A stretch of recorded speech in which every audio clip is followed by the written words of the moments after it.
Havaların soyuması ilə məktəblərdə istilik sistemi məsələsi yenidən gündəmə gəlib. Valideynlər də narahat edən məsələlərdən biri də məhz budur. Sinif otaqları kifayət qədər istidirmi və şagirdlər dərs zamanı özlərini rahat hiss edirlərmi?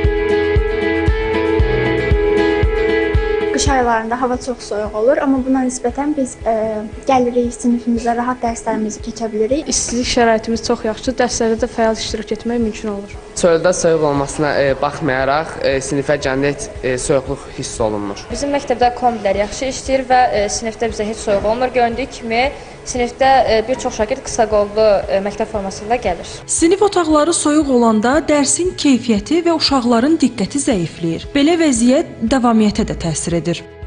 Noyabrın ayının 15-dən bütün məktəblərə istilik sistemi verilibdir. Bizim də məktəbdə istilik sistemi çox yüksək səviyyədədir. Yəni hətta özünüz gördüyünüz kimi biz məktəbdə bu formada gəzə bilirik. Yəni hər bir şərait var.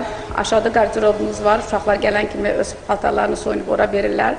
Məktəbə, siniflərə daxil olub sakit bir şəraitdə dərsimizi keçiririk. Sinif otaqlarının yetərincə isinməsi şagirdlərin həm də sağlamlığı baxımından vacibdir. Bu səbəbdən ümumtəhsil müəssisələrinin istilik sistemi daim işlək vəziyyətdə olmalı və nəzarətdə saxlanılmalıdır. Noyabr ayının 15-dən istiliklə təmin olunub. Bütün otaqlarda, koridorlarda istilik yaxşı vəziyyətdədir.